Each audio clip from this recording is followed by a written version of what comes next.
Hello, welcome to a long-awaited return of the Short Pale and Handsome podcast. Today is Monday, August 12th. How are you? I am back from the Asian tour.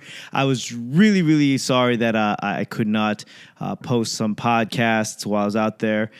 The first day I got out there, got halfway through my first podcast, and then it shit the bed, all of the equipment. I didn't bring my laptop. I thought I was like, hey, I'll just do it off my phone. I'll bring a microphone. The microphone shit the bed. And I just wasn't happy with the sound. It just Asia's loud, I guess, is what it comes down to. I was in a hotel and it was just loud. I was in the Philippines the first night.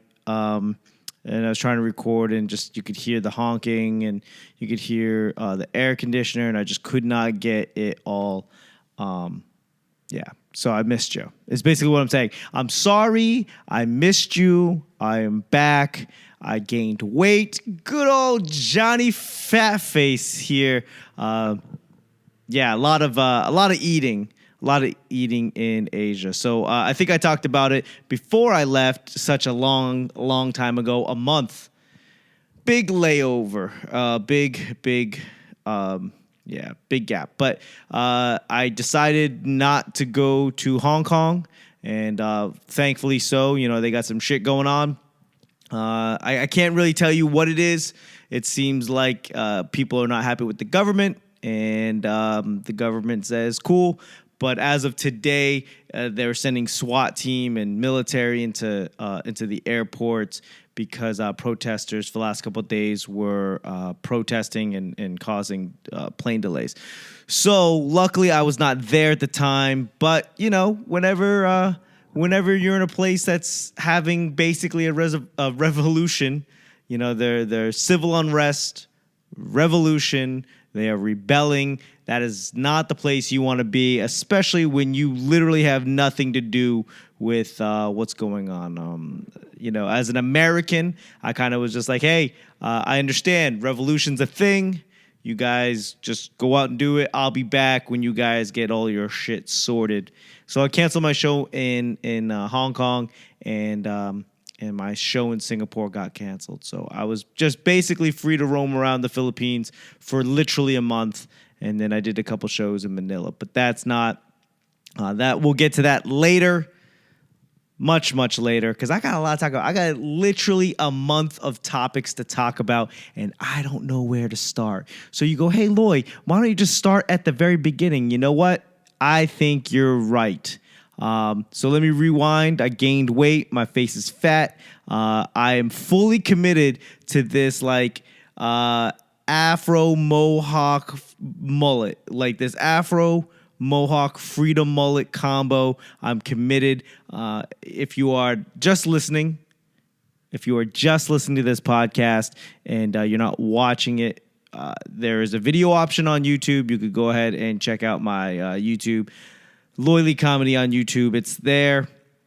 But right now, I am just wearing a bandana, and I am fully committed to growing my hair out in a mohawk into a full-grown mullet. And since my hair stands up anyways, it's gonna be glorious. It's gonna be a very, very glorious Afro flat top mullet mohawk, all in the name of freedom.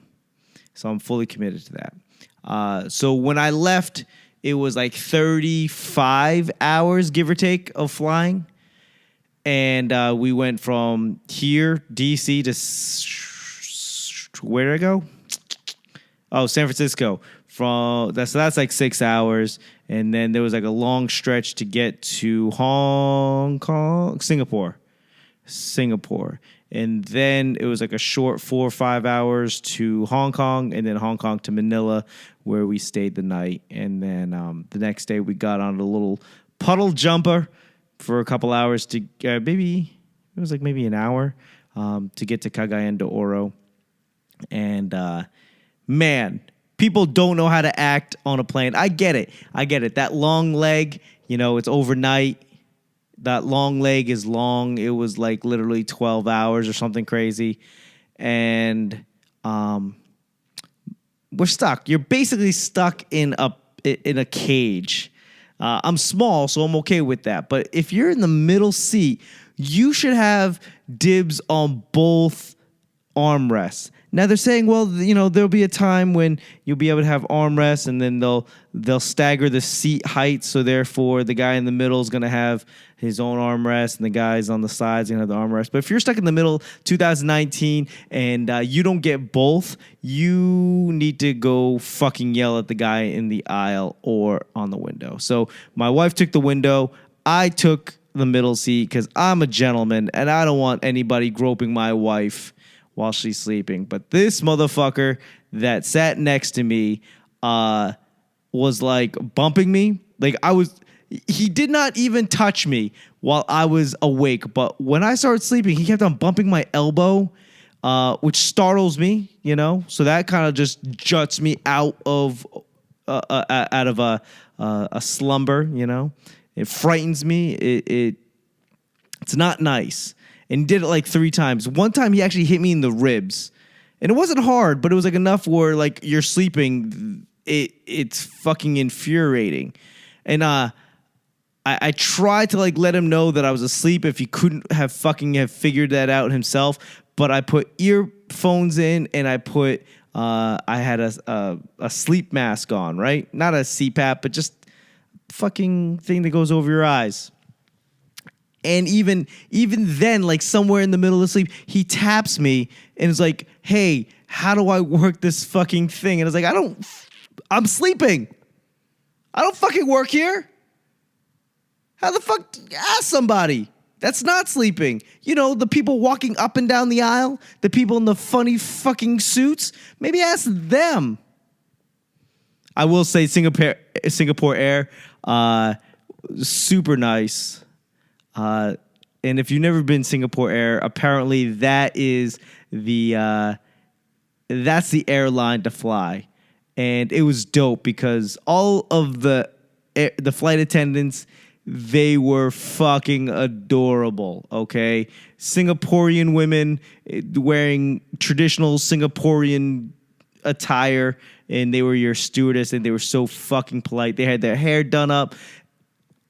I was like, I was a little smitten, not gonna lie.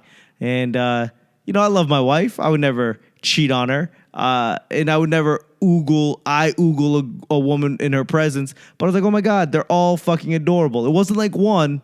It was literally all of them. The whole staff was just fucking adorable. And I think that's what they do. They do that on purpose so you can't even be angry, right? You can't even be angry. Like, I was on this plane for 12 plus hours. I was getting jabbed in the ribs while I was trying to sleep and getting asked stupid questions. And I couldn't even be mad. Every time these girls like, hey, hello, sir. Thank you for flying. And they were so adorable. I couldn't even be upset. But this guy over here, I was like, well, go ask the fucking cute woman. Don't talk to me. I'm sleeping. Don't talk to me. I'm a dude. I'm not even that attractive. Go talk to attractive women walking up and down whose job it is to answer these fucking questions of yours. That was infuriating. Some people just listen. I'm on the plane fairly often. Don't talk to me. I don't care about where you're from. I don't want to know. 12 hours, as soon as we get off the fucking plane, I don't want to see you anymore. I don't want to see you. I don't want to hear from you. I don't want to talk to you, right? I'm not trying to be buddies. Now, because you're stuck in an uncomfortable area. So what happens if like you start talking to the person and then the conversation takes like a crazy curveball direction and there's literally nowhere for you to go? There's nowhere for you. What are you going to do? Sit 10 hours in the bathroom? Not likely. Don't talk to the people next to you. Oh, yeah, is that what you... Oh, hey, how are you? I'm good. How are you? Good. Where are you from? Oh, that's crazy. Hey, quick question. Do you believe in Jesus as your personal savior? That makes it very difficult to just be left the fuck alone for the next 12 hours. Hey, quick question. Do you believe in... And it's never going to end well. that way. So I do my best to not talk to the person next to me. Hey, how are you? Great. Oh, I got to get up. I got to use the bathroom. Can you get up? Thanks. Hey, I'm back from the bathroom. That's all the conversation. Oh shit, somebody's calling me. Declined. Yeah, so that is why I don't like to talk to people on an airplane. So, if you're like in a restaurant, you're at a bar, you're on a tour, or you're whatever. It's like, oh, that's what you believe? Okay, I'm going to go over here now. Oh, that's what you believe? Check, please. Oh, that's crazy. I'm going to get the fuck out of here. You can't do that while you're on a plane and it's the person next to you. There's nowhere to go, right? So I make it a habit of not talking to the person next to me just for the sanity of everybody, not you. So that long leg was tough. SFO. Let's see, SFO. Singapore airport, dope. I don't think I was there long enough, but there was these airports. Excuse me. I'm excited. These airports are now basically just shopping malls. And the craziness of it all is that, did that stop? Son of a bitch, it stopped.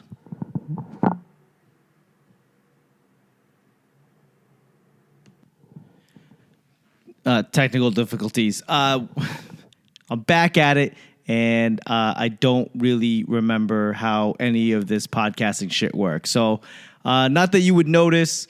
It's just a crazy... just trying to get back into things. Don't quit anything, people. If you quit something, take some time off. It's going to be very difficult for you to get back. I took a month off. And podcasting is just, I forget how all of the things work. So I'm going to have to do a lot of editing. You're not going to notice it, but I want to let you know that that's what's going on in my life. I have to edit this shit. So I will say that I think I said it before I left, but my wife surprised me with an American Express charge card. And I was like, oh, that's okay, great. And she's like, no, this gives us access to the airport lounges. And I was like, oh, okay. And to me, I'm like, okay, that's cool.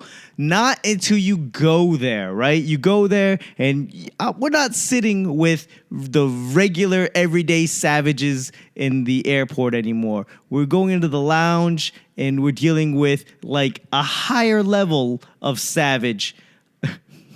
But free food, free drinks, alcohol included, beer, wine, soda, coffee, all of that.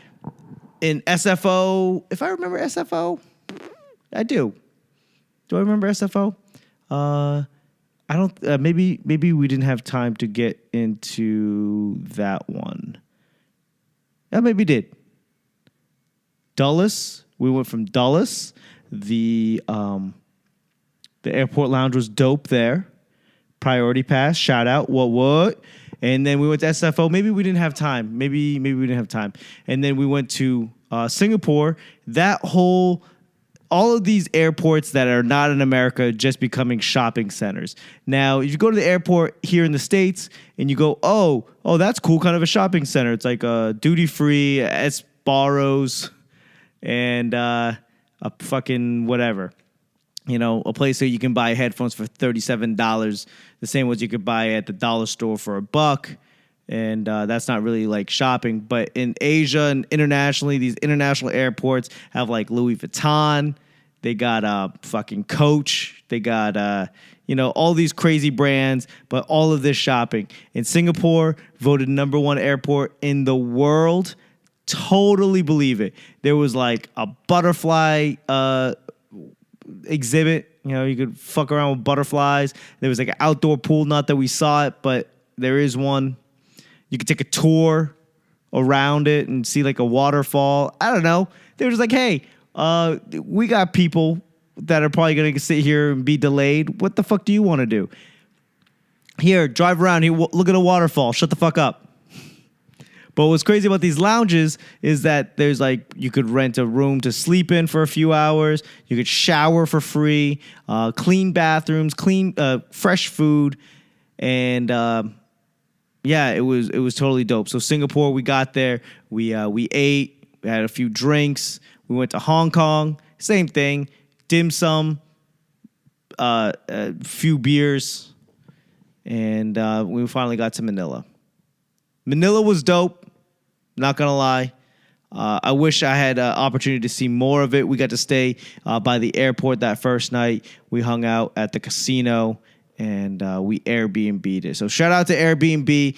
Airbnb really makes the whole world easy to travel because, you know, it was very simple. It was very affordable, and we didn't have to like figure out what the fuck the hotel was. Or maybe Airbnb was that second time back.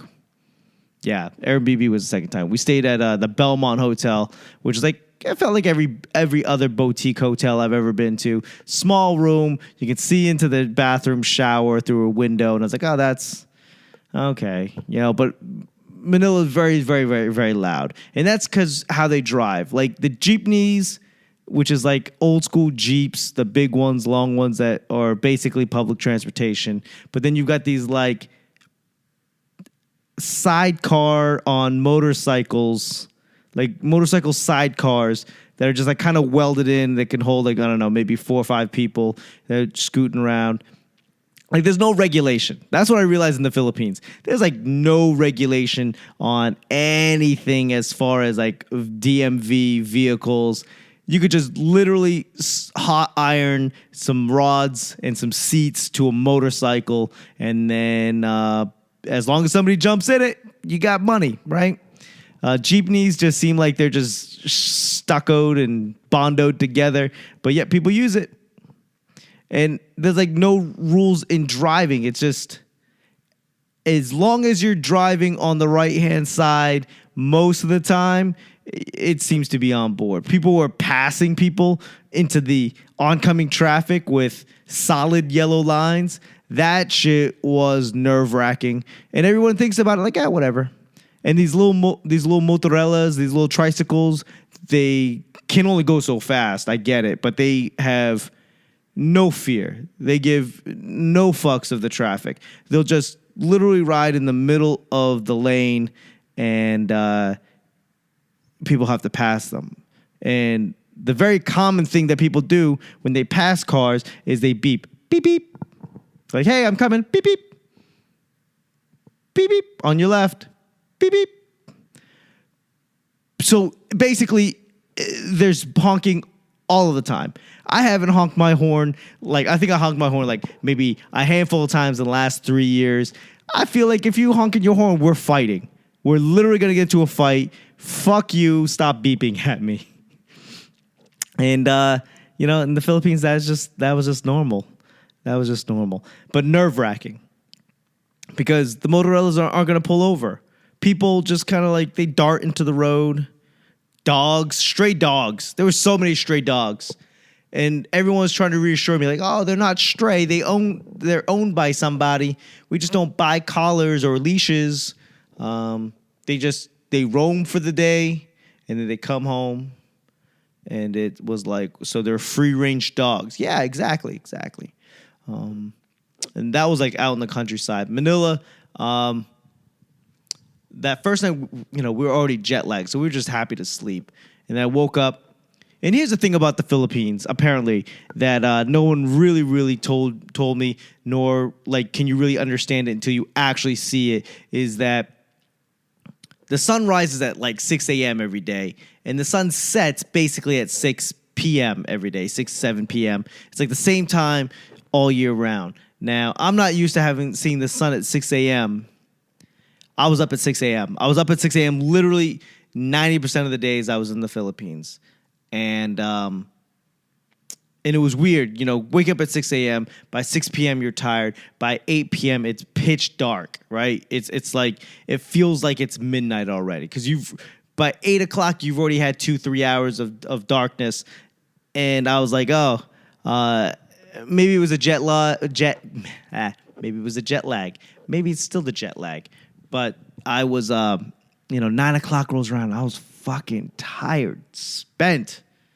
The thing about the Philippines is that everyone wakes up at 6 a.m. That's the thing. Like, I woke up at 6 a.m. I look out and there's already people going to work. People like already out and about. Like, they were already deep into their day. It was mind blowing. And then you go downstairs, go to Starbucks, and it's like the Starbucks don't open till like 10, 11 a.m., which is strange because they stay open till 2 a.m. It's like, what kind of fucking upside down am I living in right now? Starbucks opens late but stays open late. And people don't drink coffee in the morning. Like, that was strange. Like, the reason why Starbucks get open at like 5 a.m. here is because people want to drink coffee at 5 a.m. Who the fuck's drinking coffee at like 1 a.m.? I don't know. Very, very strange. That's why all the Starbucks here close at like 10, 9 p.m. Because, like, who's drinking coffee at 9 p.m.? But it turns out that, like, Filipinos just like hanging out at Starbucks. They're not even drinking anything. They just, they just fucking hang out. Very strange. Very, very strange. Very culturally different than what I was ever expecting in the Philippines. That first day we got to go see the Mall of Asia. Filipinos love their malls. No bullshit. They love their malls. It was like people just hanging out at malls because it was air conditioned and it was hot as balls outside. Yeah, I miss like the hottest summer in the history of the United States of America, to go to the equator where it just is that hot every day. And the humidity was 1,000,000,000. It was like 99 degrees and 1,000,000,000% humidity. I was swimming. I was sweating. And that was a crazy thing. I'm at a mall. I've been in the mall for like an hour or two, just walking around. I'm still drenched. Like, I'm still sweating. Like, pouring. Like, it's strange when you're like, oh, I'm not hot, but I'm still sweating. That was such an odd feeling for me. And if you don't know me, I'll tell you, I hate sweating. Like, there's nothing about sweating that I enjoy. So I'm walking around the mall. I've already been in the mall for like an hour or two. I'm still sweating. And I'm looking at like people, locals, just walking around. They're wearing full jeans, fucking a hoodie, a hat, Timbs, and they're just cool as a cucumber. Fuck, my body is not made for this shit. My ancestors are not happy right now. It is not in my DNA. I kind of got used to it. I stopped sweating throughout the month, and now I feel cold everywhere I go here now that I'm back. But it was definitely like the exact opposite of everything that I live on my normal day-to-day here. And the thing about the Philippines apparently is that like clothes is not cheap. I thought I was going to go in there and, like that asshole American and just buy everything at the mall. I'm going to pop some tags. I got 55 pesos in my pocket. Yeah, no, like anything, any brand name was expensive. Like, especially if it was like American brand name. If it was like Nike, dumb expensive. It was like more expensive by like a few bucks there than it was here. And I was like, oh, maybe I'd go sneaker hunting. Maybe they got some limited edition sneakers, something or other. Nope. The most high-end thing that I saw in the malls walking around were like the LeBrons, not even like the signature one, like the soldiers. And I think the most I saw some Kyrie Irvings, but they go for 80. I think they were about 90 out there equivalent. And I think I saw like Air Max 90s, and they weren't like limited edition or special or Philippine Asia release. So I was kind of disappointed in that, but I was like pretty blown away by how expensive actual things were. We got massages for $7 for an hour, but a Nike t-shirt was going to cost me literally 1,000 pesos. It was going to cost me like $40 or some shit. Like a pair of Kyries were like $90.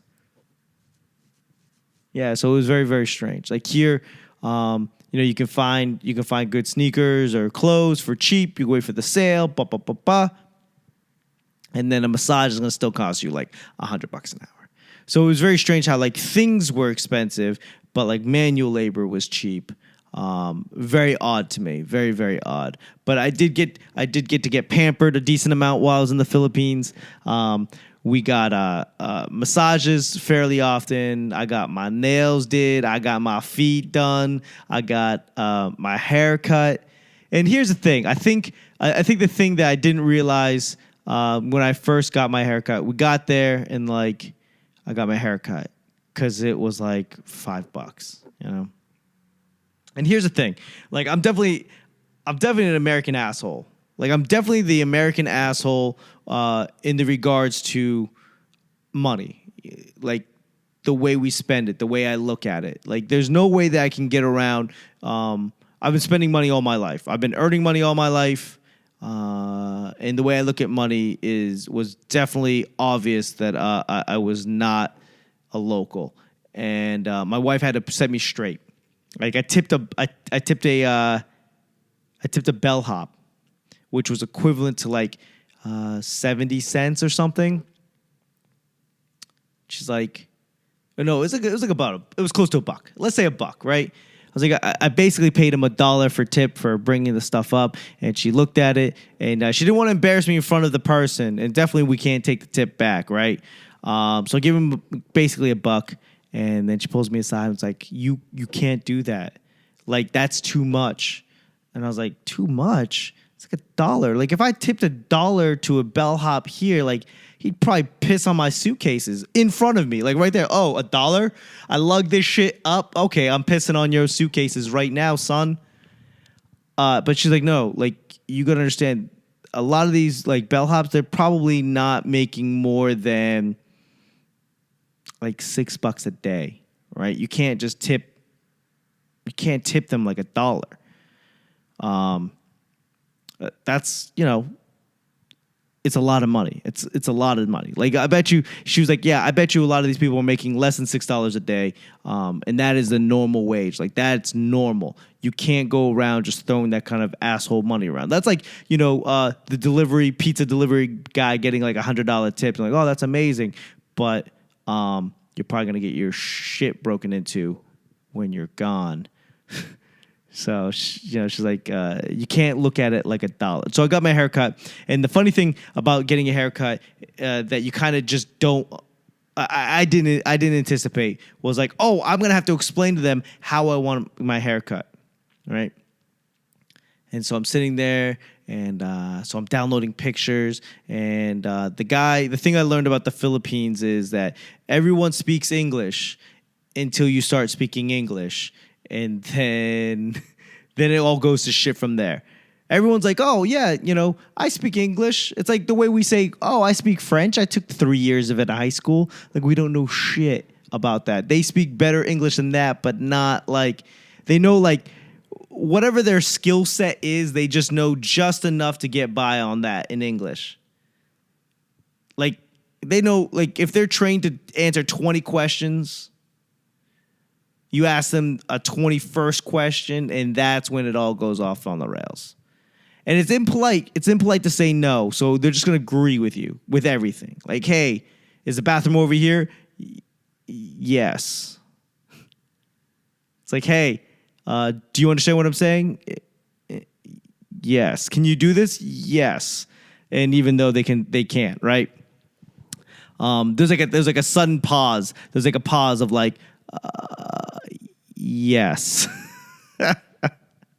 And so, I'm downloading pictures, and then the guy puts, the guy is ready. He's finished up. So I sit down in his seat, and he goes, hello, sir. You get a haircut today? And I was like, yes. So I would like to get this. And then right off the bat, I could hear his wheels churning. He was like, oh, it's like, people know how to speak English, but in like phrases. And then anything above that, it just becomes like Filipino English, like Spanglish, but for Filipinos. Tagalish. I don't know. I don't know what I'm going to call that, but I don't know what it's called. But So I get my haircut, and it's like fine, you know. I could tell what he was doing. At this point, it was already awkward. Like I already knew that he was, because he literally did not say a word to me afterwards. And then I was like, oh, you know, up, and then like fade, and then he was like, he didn't even really say that. He was like, like just heavy breathing, like, okay, so I need a fade. And then my wife, you know, I pay him, I tip him, I leave. And my wife's like, well, what do you think? And I was like, yeah, I mean, it's fine for like a $4 haircut. She's like, you can't, like, you're getting your haircut at the mall, bro. Like, at the mall, you know the mall prices are inflated. And you got to understand that a lot of these people a lot of people that you'll see will never be able to afford to get their haircut at a mall. So you need to calm your jets, bro, and stop being a dick. Let's go eat. And the beauty of the Philippines is that we're always going to and coming from more food. Like, it was like you wake up, there's bread with coffee. And then you get up, you finish that, you get dressed, then you go find some snacks. And then snacks, and then you go find bread. And then you find bread, and then you go get lunch. And then lunch, you go get a dessert. After dessert, you go find snacks, and then find more bread, and maybe some more coffee. Coffee for the bread. Dip the bread in the coffee, eat the bread, drink the coffee, go find dinner, and then dessert, and then drink. I was just not, I could not deal with the frequency of the food and the quantity. The quantities were fairly small, but it was like literally coming at you at all angles all the time. Did you eat? Yeah, we ate. Well, do you want to eat now? No. Can we eat later? Later now? Or like later? And to me, that's always been a joke, because it's like, oh, like they mean like, do you want to eat now, later, or like later? But in actuality, those are 3 different meals. Do you want to eat now? That's one meal. Do you want to eat now, like later? Like now later? That's the meal after now. And then later is the meal after the now later meal. I just didn't realize that. I always thought it was like, we're talking about time. No, they were talking about different meals. Fucking hell. You know, overall, I had a great time. I got more stories. I'm going to spread this out. How much time have we done? Let me unlock. 32 minutes, 33 minutes. Okay, let's see. I do have to edit that. Okay. Let me tell you about this past weekend. So I get back. And get back on Tuesday. So basically a week from today. And jet lagged is all shit. Like that flight back was tough, but we get back, and then I did a show. I did 2 shows. I did 2 shows that Wednesday or Thursday, and it must have been Wednesday. Yeah. So I do a show. It was fine. It was at Port City Brewing. PCBC, Port City Brewing out in Alexandria, the power of positive drinking. So that was fun. Super dope show. And then I was like, oh, on the way home, there's another spot we can get up. Maybe I should go do it. Me and a buddy that I was driving. And so we leave there. We go to the second spot. Second spot's known to be just a workout room. You know, just basically open mic. You'll be happy if you can get some laughs, not because you can't, but because the people are just. It's all comics, right? It's all comics. We're all just waiting to go on, and I was craving American food. Like I was craving a club sandwich. I hadn't had like real American food in a month. And I'm like, I'm already fucking fat in the face. Fuck it. Let's shove a club sandwich in there like a good goddamn American. So we stopped by there and then fucking eat dick. Like I ate my club sandwich and then I ate a whole pile of dick. And me and my buddy were like, hey, listen to Leon. That's the name. That's my buddy. Leon's like, hey, maybe we should have just went home. Maybe we should have just left on a high note and had our dignity and our confidence and our self-worth intact. And I agree. I mean, it's important to just eat dick sometimes, but a lot of times you just gotta leave on a high note. You can't be like past your prime and just still taking those hits, because that's not gonna help anything. When you're up, leave on a high note. You win the Super Bowl and you're thinking about retiring, Rob Gronkowski, fucking leave. You know, Chris Long, I think, retired that same way. I think he won 2 Super Bowls and said, I'm out. Maybe he didn't. I don't know. But yeah, so after that, and then I hosted this past weekend at the DC Comedy Loft. And yeah, man, I learned a lot. Like, hey, you just gotta work through this jet lag. There's gonna be times where you're jet lagged, get off the plane, you're gonna have to like fucking do the work regardless. And I learned it. I watched the headliner who flew into town, and the first night he did 30 minutes on a schedule of 45, which, you know, you go, oh, that's weird. I think you should just know. He's like, oh, you know, I thought you guys gave me the light, which I think is not the right. You know, I feel like that's just like the child excuse. Like, that's the open mic or beginner excuse. Oh, I thought I saw the light. So you got off early, right? As like a headliner, you're supposed to know. Like, even like as a feature, well, like when I feature, I know where my 20 minutes is. I know where my 25-minute mark is. Like a headline, I know where the 45-minute mark is. And when they and if they light you and you're like in your head, you're like, I still got time. Like, ask them, hey, was that the light? Hey, how much time do I got? Like maybe that's not the most professional thing, but it's way more professional than like leaving with 15 minutes left on the table, right? And then I was like, oh, maybe he's jet lagged, maybe blah, blah, blah, blah, whatever. So the second night we get there, and the first show, the first show was pretty light. It was like 20, 30, and the headliner gets up. You know, I go up, I host, I'm hosting, I go up, I do my 10 minutes, crowd's good, crowd's hot. The feature goes up, does 25 minutes, hot, no problem. And the headliner gets up, does 37 minutes. What the fuck? 37 minutes. It's crazy. And then the second show literally only had 5 tickets sold. And I was telling the feature was like, hey, they're talking about canceling the show because nobody bought tickets. And I was like, well, I'm just the host. Like, stay in my lane. I'm the host. I'm literally the guy. I'm one of the most important jobs, but like the least appreciated. Like, I am the least say in this. So I was like, hey, I'm just the host, so it's whatever you guys want to do. We talked to the headliners like, hey, your name is on the marquee. What do you want to do? And I told the feature beforehand, I was like, I bet you if you're given the option to cancel the show, he's going to cancel the show. He did 30 minutes the first night, 37 minutes is the second show, and then I just don't think that he had it. I don't think he had 45. And sure enough, given the option, he's like, nope, let's cancel it. Okay.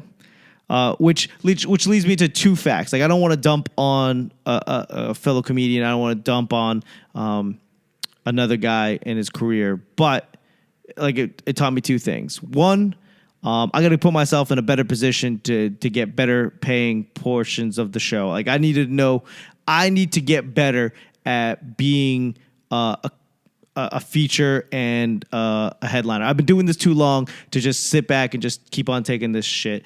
Like the hosting gig and then small feature. Like, I need to excel my business side of it.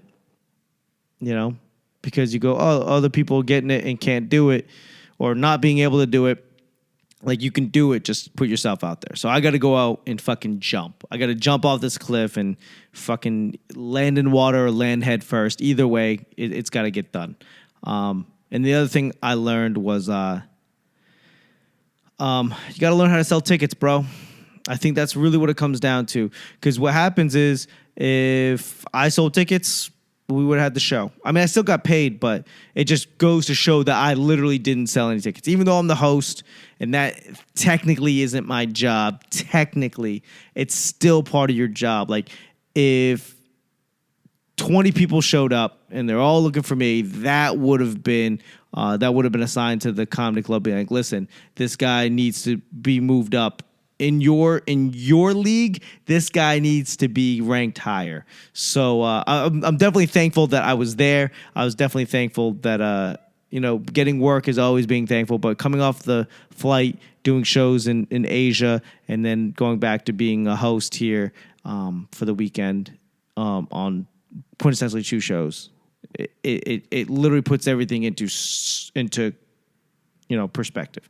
So I learned those 2 things. And again, I'm not bagging on any particular comic, but it is what it is. And that's exactly what happened. So I learned some things. I learned a lot of things. So I learned also the other very important thing is it doesn't matter. It doesn't matter if you're jet lagged. It doesn't matter where you're comfortable. It doesn't matter what time it is at your house. It doesn't matter. None of that shit matters. Get up, do your work, do what's expected of you, and be that fucking man. So that's what I learned.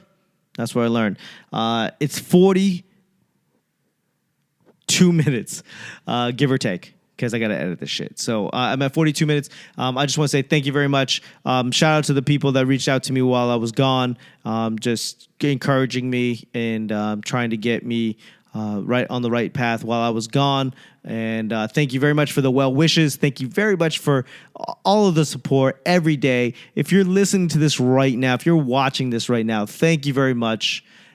You could literally listen to a billion other podcasts, but yet you've dedicated, in this case, 40 plus minutes to me. I really, really do appreciate it. All the notes, all of the, hey, just checking in on you, makes me feel like I'm actually doing something of note.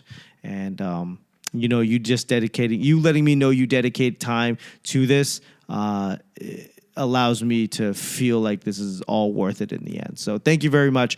I appreciate you people. Please keep the communication, keep the contact coming. I love this. I love talking to you. I love putting together a product for you. And if you object to my flat top afro Chico DeBarge mullet for freedom haircut, let me know. Because every day I look at it and go, fuck, maybe I should shave this shit. It would be easier, right? It would be a shit ton easier. Next time you hear from me, I will tell you more about losing my... I had to retire my Dodgers hat. My first LA Dodgers hat, I had to retire. I lost a man down. Retired, and I'll explain all that, plus a whole lot more. I got more stories. We're literally on the first day of 30 days.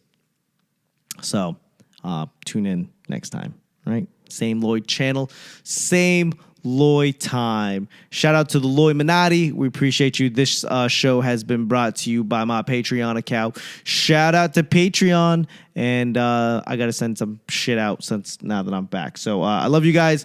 Muchos. Please follow me on Instagram, Facebook, Twitter, Loy Lee Comedy, LOYLEE Comedy. Shoot me an email, loyleecomedy@gmail.com. It's all Loy Lee Comedy. That's it. Loy Lee Comedy, I'm on everything. But Patreon, Loy Lee Comedy, that's. Oh, and then also I am going to focus on putting together my Instagram for this actual podcast and this podcast alone. So that is Short Pale Handsome. Boom, on Instagram. Thank you very much, guys. I appreciate you. I love you very, very muchos. Gracias. Bye.